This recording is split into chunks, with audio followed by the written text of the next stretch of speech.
Hello नमस्कार विद्यार्थी मित्रांनो, मी दिगंबर तुम्हा सर्वांचं पुन्हा एकदा स्वागत करतो एक्झाम गाईड या तुमच्या आवडत्या यूट्यूब चॅनलवरती. तर विद्यार्थी मित्रांनो, आजचा हा व्हिडिओ लेसन आपण स्पेशली जो बनवणार आहोत तो बनवणार आपल्या येणाऱ्या अपकमिंगची रेल्वे भरती आहे. त्याच्याशी जी असिस्टंट लोको पायलट टेक्निशियल ह्या ज्या पोस्ट आहेत त्यांच्याशी जी रिझनिंगचा जो भाग आहे, रिझनिंग म्हणजे बुद्धिमत्ताचा जो भाग आहे, तो बुद्धिमत्ताचा भागाचा अभ्यास कसा करायचा यासाठी हा व्हिडिओ बनवलेला आहे. हा व्हिडिओ तुम्हाला नक्कीच आवडेल. हा व्हिडिओ तुमच्यासाठी खूप उपयोगी ठरणार आहे, कारण याच्यामध्ये मी तुम्हाला पूर्णपणे बुद्धिमत्तेचा जो अभ्यासक्रम आहे तो पूर्णपणे आणि कशा प्रकारे करायचा आणि कसा करायचा हे पूर्णपणे यामध्ये स्ट्रॅटेजी पूर्णपणे एक्सप्लेन करून सांगणार आहे. तर विद्यार्थी मित्रांनो, हा व्हिडिओ तुम्ही शेवटपर्यंत पहा, याचा तुम्हाला नक्कीच फायदा होईल. तर सर्वप्रथम कोणताही विषय असू द्या, त्याचप्रमाणे आजचा जो आपला बुद्धिमत्तेचा रिझनिंगचा विषय त्याची प्रिपरेशन स्ट्रॅटेजी काय असली पाहिजे. तर सर्वप्रथम काय करायला पाहिजे, आपल्याला जो काही सिलेबस जो आहे तो सिलेबस कम्प्लिटली समजून घ्यायला हवा. सिलेबस नेमका काय आहे, काय परीक्षेसाठी त्यांनी जे काय RRBनं काय ठरवून दिलेलं आहे ते आपल्याला सर्व पाहावं लागेल. नाही तर कधी आपण सिलेबस पाहत नाहीत, काही नाही, डायरेक्ट अभ्यास सुरू करतो. मग कधी जे टॉपिक करायला पण नाही पाहिजे ते पण टॉपिक आपल्याच्यानं म्हणजे करण्यामध्ये वेळ घालवतो.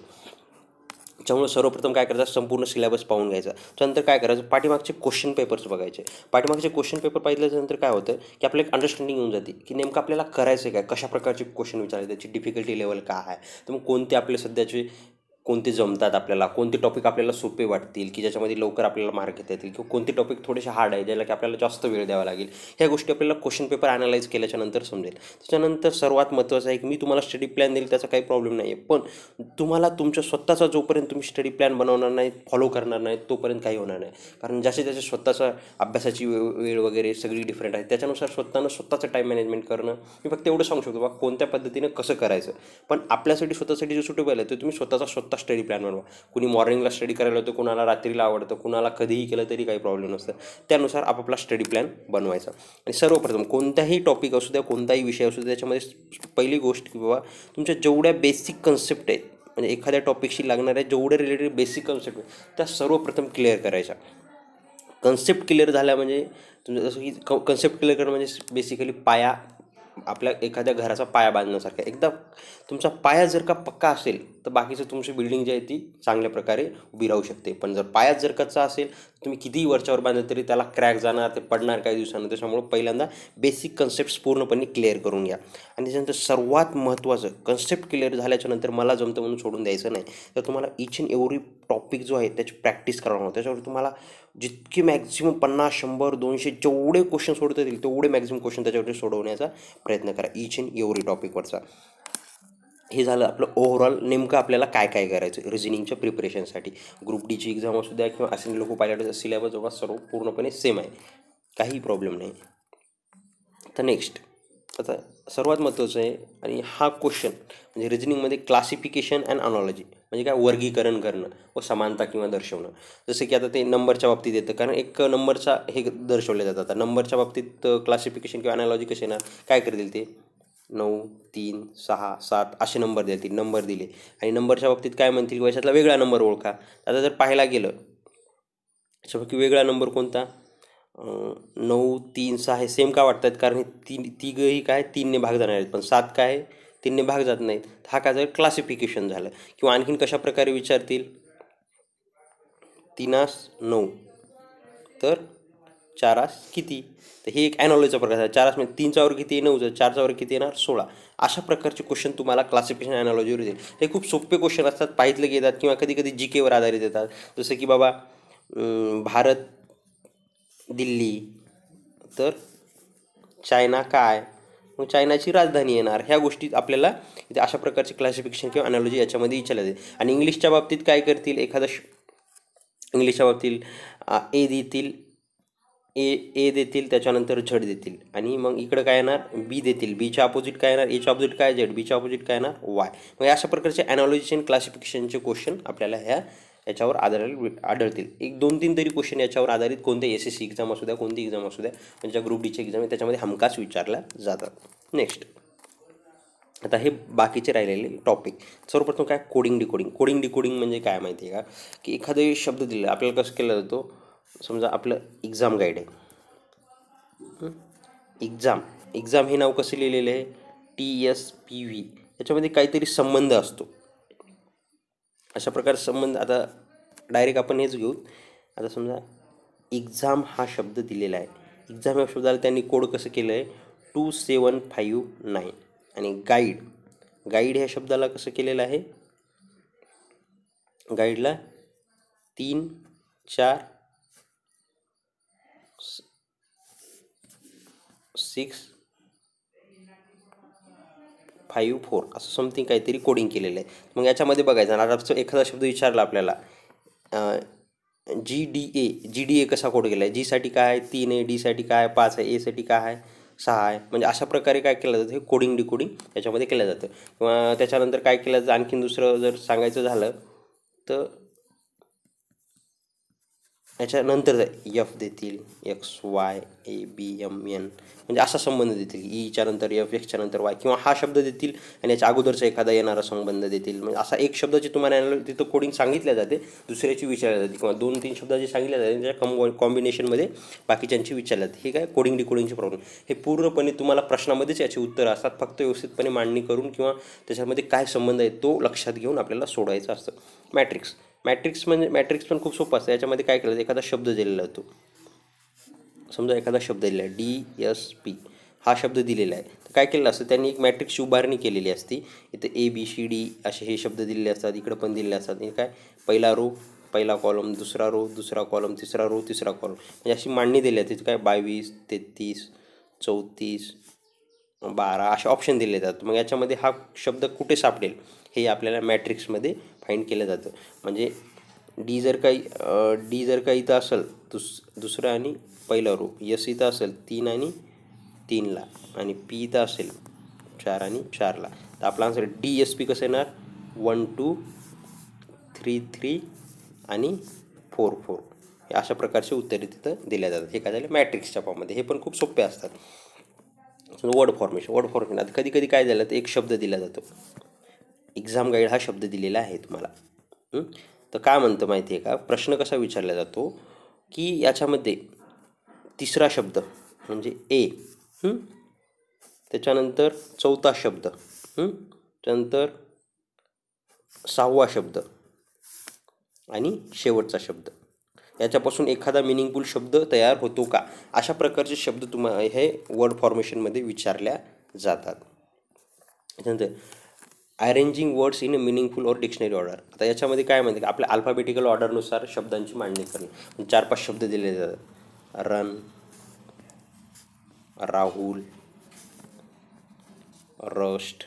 काय दिलं जातं याच्यामध्ये, आपल्याला काय करायचं, अल्फाबेटिकल ऑर्डरप्रमाणे याची मांडणी करायला सांगितली जाते. त्याच्याप्रमाणे रन, राहुल म्हणजे 1 2 3 अशा प्रकारची मांडणी त्याच्यामध्ये केल्या जाते. Arrangement meaningful words in dictionary order. त्यानंतर व्हेन डायग्राममध्ये काय केलं जातं, कधी कधी संबंध दाखवला जातो. आता समजा आपला स्टेट आहे, समजा महाराष्ट्र, इंडिया आणि एशिया, तर याच्यातला संबंध दाखवा, व्हेन डायग्रामद्वारे दाखवा म्हणतात. आता साधी गोष्ट आहे, महाराष्ट्र आतमध्ये येणं म्हणजे सर्वात मोठा काय असतो, खंड असतो. एशिया खंडामध्ये कोणता देश आहे, इंडिया आहे, आणि इंडियामध्ये कोणतं राज्य आहे, महाराष्ट्र आहे. हे अशा प्रकारे व्हेन डायग्रामचा आपल्याला काय झालं संबंध दाखवला जातो. किंवा याचा वापर सिलॉजिझम म्हणजे ऑल AR सम AR B किंवा ऑल BR C अशा प्रकारच्या गोष्टीचा संबंध सिलॉजिझममध्ये सुद्धा, सिलॉगमध्ये सुद्धा याचा वापर केला जातो व्हेन डायग्रामचा. आणि मोस्टली व्हेन डायग्राम ह्या संबंध दर्शवण्यासाठीच वापरतात, जसं की आशिया, इंडिया आणि महाराष्ट्र. त्यांचं डिस्टन्स अँड डायरेक्शन हा काही जास्त अवघड नाही, खूप सोपा आहे. याच्यामध्ये फक्त एकच लक्षात ठेवायचं, किंवा कधी डिस्टन्स अँड डायरेक्शनचा प्रॉब्लेम सॉल्व्ह करायच्या अगोदर दिशांमध्ये कन्फ्युजन करून घ्यायचं नाही. जी राईट साईडला असते ती ईस्ट असते, लेफ्ट साईडला वेस्ट असते, वर नॉर्थ असते आणि खाली साऊथ असते, हे लक्षात ठेवायचं. आणि याच्याप्रमाणे जे काही दिले असते त्याच्यामध्ये यूज करून ते, जशी डायग्राम बी हा पश्चिमेला 3 किलोमीटर चालून लेफ्टला 4 किलोमीटर गेला तर त्याचं इथलं डिस्टन्स किती. आणि इथे शक्यतो पायथागोरसचा प्रमेय A² + B² = C², म्हणजे काटकोन त्रिकोण जर झाला तर काय करतो आपण, पायथागोरसचा प्रमेय वापरला जातो. कारण कधी हे 2 डिस्टन्स दिल्या जातात, आपल्याला शॉर्टेज डिस्टन्स काढायला सांगितलं जातं, त्यावेळेस पायथागोरसच्या प्रमेयाचा याच्यामध्ये वापर केला जातो. आता नेक्स्ट आहे ब्लड रिलेशनशिप. तर हा सर्वांनाच माहिती आहे, कारण आपले नातेसंबंध, आता नातेसंबंध याच्यात सर्वात महत्त्वाचं काय की बाबा आपण एखाद्या त्यांना जे नातं विचारलं जातं त्या नात्याच्या ठिकाणी आपल्या स्वतःला कन्सिडर करायचं आणि सॉल्व्ह करायचं. मिसिंग नंबर म्हणजे काय असते, नंबर दिले 2 4 6, 8 आणि इथं काय येणार 23 येणार. तर हे 2-2च्या गॅप नाही, इथं काय येणार 8 येणार. मग अशी मिसिंग नंबर सिरीज विचारले जातात किंवा काय करतात A, B, T, G असे विचारले जातात. आता A, B मध्ये याच्यामध्ये काही नाही, 0च गॅप आहे. तर समजा B याच्यामध्ये 1चा आहे, D, E आणि F मध्ये 2चा आहे, G, H, I, J नंतर काय येणार K. म्हणजे अशा प्रकारच्या संबंधाची मिसिंग नंबरची किंवा मिसिंग अल्फाबेटची सिरीज विचारली जाते. आता पझल्स काय असतात माहिती आहे का? पझल्स म्हणजे शाब्दिक उदाहरणासारखं असतं. त्याच्यामध्ये काय केलं जातं, समजा आपण आपल्या याच्यामध्ये 4 स्टुडंट आहेत, ABCD, त्यांचे 4 वेगवेगळे व्हिलेज आहेत आणि त्यांना 4 वेगवेगळे स्पोर्ट आवडतात. तर अशा प्रकारची मांडणी दिली जाते, म्हणजे प्रश्न विचारले जातात. तर मग याच्यानंतर याची मांडणी केल्याच्या नंतर आपल्याला याच्यावर आधारित काही प्रश्न विचारल्या जातात. ते काय झाले, पझल झाले. आता याच्यामध्ये त्यांचे रिलेशनशिपही विचारलं जातं, ए हा बीचा भाऊ आहे, बी हा सीचा भाऊ आहे. म्हणजे वरच्या गोष्टीवरच्या आधारितही त्या पझल्समध्ये त्याचे ॲड केल्या जातात. सिरीज तर आपण आताच पाहिलं, 2, 4, 6 अशा प्रकारच्या सिरीज यामध्ये विचारल्या जातात. आता नंतर हा जवळपास मॅक्झिमम आपला याचा भाग कंप्लीट झालेला आहे रिझनिंगचा. आता नॉन व्हर्बलमध्ये म्हणजे कसं असतं माहिती आहे का, इमेजेस असते, इमेजेस वगैरे हे करणं. नॉन व्हर्बल म्हणजे हे सर्वप्रथम काय करतात, कधी इमेजेस अशी देतात, त्याच्यानंतर तर मग इथं कोणती इमेज येईल असा क्वेश्चन मार्क दिला जातो. इथं काय ना, इथं 2 होते, इथं 3 झाले, इथं 4 बाजू झाल्या, तर इथं काय ना पेंटॅगॉन येणार. मग अशा प्रकारचे क्वेश्चन यामध्ये विचारलेले जातात.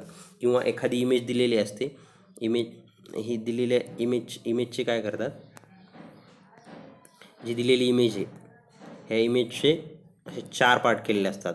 3 पार्ट दिले जातात आपल्याला, तर एक मिसिंग पार्ट जो आहे तो आपल्याला फाइंड आउट करायला सांगतात, ते आन्सरमध्ये दिलेलं जातं. अशा प्रकारचे इमेजेस दिले जातात. आणि नेक्स्ट आहे मिरर इमेजेस तर तुम्हाला माहिती आहेत. मिरर इमेजेसमध्ये काय असतं, बाबा एखादी इकडे इमेज दिलेली असते, तिची मिरर इमेज इकडे कशी येईल हे आन्सरमध्ये आपल्याला सांगायचं असतं. हिडन इमेज म्हणजे काय, किंवा आपण एखादी फोल्ड केल्याच्यानंतर किंवा पाठीमागची न दाखवलेली कशा प्रकारची, किंवा असा बॉक्स दिला आपला जो गुडगुडी असते लुडोची, तशा प्रकारची गुडगुडी दिली असते, इथं 2 आहेत, इथं 3 आहेत, तर इथं कोणता अंक येईल, अशा प्रकारचे क्वेश्चन यामध्ये विचारले जातात. काउंटिंग फिगर्स म्हणजे त्रिकोण किती आहेत, चौकोन किती आहेत हे दिले असतं. आणि याची आपल्या याच्यामध्ये जर का तुम्ही व्हिडिओ पाहिला नसेल तर याची खूप चांगली ट्रिक बालाजी सरांनी समजावून सांगितलेली आहे. त्रिकोण आणि चौकोन कशा प्रकारे मोजायचे ते तुम्ही एकदा आपल्या प्लेलिस्टमध्ये जाऊन चेक करा, किंवा डिस्क्रिप्शनमध्ये याची लिंक तुम्हाला भेटून जाईल. काउंटिंग फिगर्स, त्रिकोण आणि चौकोन कशा प्रकारे मोजायचे याची अत्यंत सोप्या पद्धतीने ट्रिक सांगितलेली आहे. फिगर बेस्ड ॲनॉलॉजी हे पण तुम्हाला सांगितलं आहे. त्रिकोण असेल, चौकोन असेल तर ते कशा प्रकारे नेक्स्ट येईल. क्लासिफिकेशन सेम पहिल्यासारखं, सिरीजही पहिल्यासारख्याच येतील. और cube based question may be असं म्हणजे क्यूब म्हणजे काय झालं आपलं, जे आपल्याला गुडगुडी दिलेली असते त्याच्यावर आधारित क्वेश्चन आपल्याला विचारल्या जातील. हा काय झाला आपला रिझनिंगचा ओव्हरऑल सिलेबस झाला. याच्या बाहेर काहीही येणार नाही. हे जेवढे टॉपिक आपण पाहितलेले आहेत आत्तापर्यंत, हे पूर्ण टॉपिक फक्त थरोली प्रत्येक टॉपिकला वाटल्यास आपल्याकडे सध्या वेळ आहे, तुम्ही एका दिवशी, आणि खूप सोपे टॉपिक, याच्यामध्ये अवघड असं काही नाही, फक्त लक्ष देऊन. आणि मी याच्यावर तुम्हाला प्रत्येक टॉपिकनुसार याच्यावर व्हिडिओही लेक्चरही प्रोव्हाइड करेल, त्याची काही काळजी नाही. पण तुम्ही स्वतःही याच्या म्हणजे जो काही सिलेबस आहे तुमचं, जे काही पुस्तक वगैरे कन्व्हिनियंट वाटतं ज्याच्यामध्ये भेटतं, किंवा ऑनलाईन सोर्स आहे त्याच्यावर भेटतं, त्यावरचे क्वेश्चन घ्यायचे आणि त्याला मॅक्झिमम प्रॅक्टिस करायची. जितकी प्रॅक्टिस कराल तेवढंच माणूस परफेक्ट होईल, कारण प्रॅक्टिसशिवाय पर्याय नाही. प्रॅक्टिस कराल तर परफेक्ट व्हाल. चुका कळतील, चुका कळायला त्या मिनिमाइज करता येतील. तर विद्यार्थी मित्रांनो, तुम्हाला हा व्हिडिओ नक्कीच आवडला असेल तुमच्या जास्तीत जास्त मित्रांबरोबर शेअर करा. आणि तुम्हाला अपकमिंग लेक्चरसाठी आणखीन कशाची स्टडी वगैरे करायची, किंवा कोणता आता तुम्हाला क्वांट, रिझनिंग, इंग्लिश, आणखीन कोणत्या सब्जेक्टवर आधारित अशा प्रकारचा व्हिडिओ हवा आहे का, हे मला कमेंट बॉक्समध्ये कमेंट करून जरूर कळवा.